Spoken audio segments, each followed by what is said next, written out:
Alright, what's up mga lods? For this video ay babalik tayo ulit sa San Rafael, Iloilo. Matagal-tagal na ako hindi nakabalik. Kaya medyo excited ako sa video na ito dahil makakapaglaro ako ulit sa San Rafael.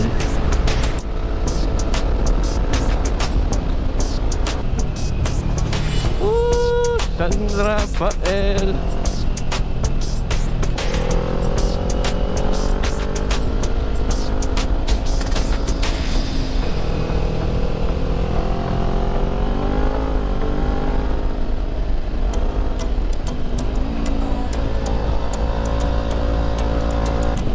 Delikado to, mga tubo to galing dito sa naka-harvest na siguro ng tubo or kahoy. Ano to kahoy? Tubo.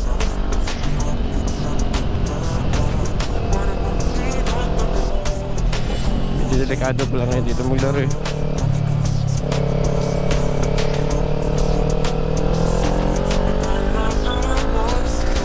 Maraming tubo. Dudulasan dito, matik yun. Alright, tingnan natin kung ano na yung itsura ng San Rafael.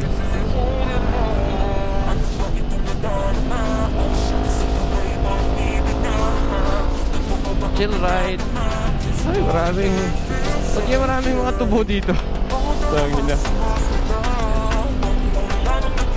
Dahil sa tagtuyot, wala nang masyadong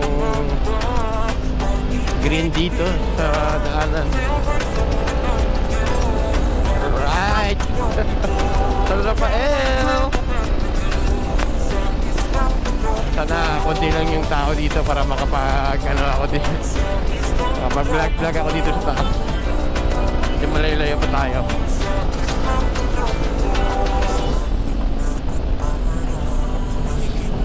Yan, may mga tubo-tubo dito. Alright, right. Safe sa iyo mga kagulong. Excited na ako bumalik dito ulit. Bangking! Eh, putang ina. Nagsila yung gulong ko.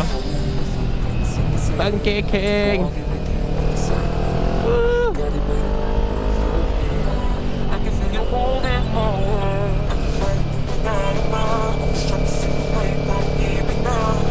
Siyempre, chill lang tayo kasi tagal na tayo dito, hindi nakabalik eh. Medyo hindi pa natin kabisado na yung daan. Walang katao-tao dito.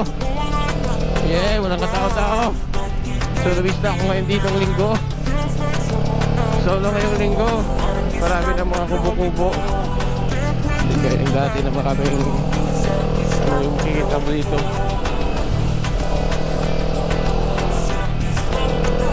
Sarap.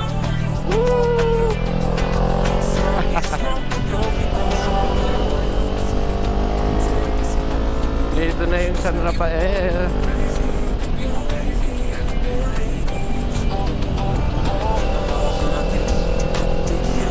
Medyo nadudulas yung gulong ko.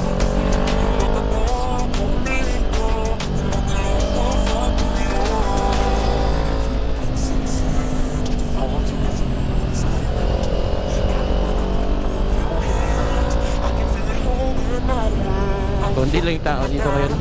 Sarap ito. Na-excite lang ako bumalik dito eh. Kaya the expression is real.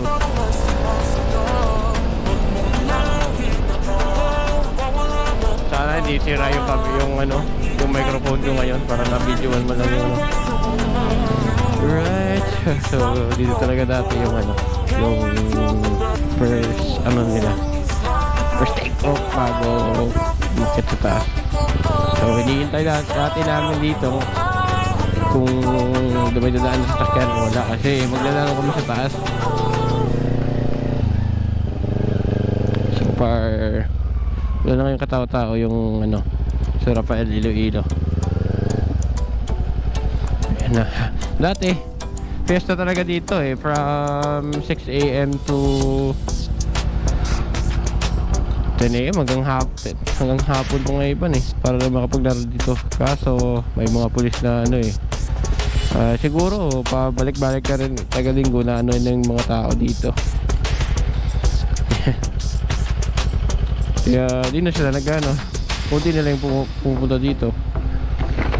So Ayan, marami na rin dito mga kubo sa taas. Ang kainan dati, isa lang eh. Bibili ka lang dyan sa parang tiyanggi-tiyanggi. Tapos picture-picture, pahinga, banking-banking. So after a years, marami na rin yung mga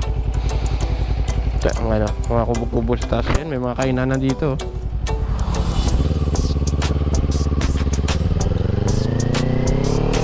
Ayan, pwede tayo na makakain. Tapos uwi tayo. Via Pasig na naman tayo.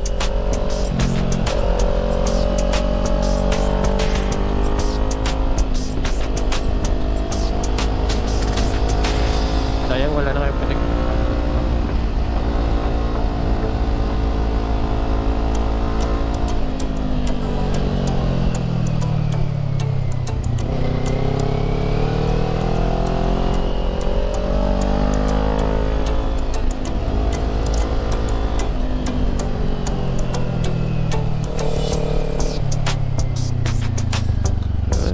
Picture naman dito.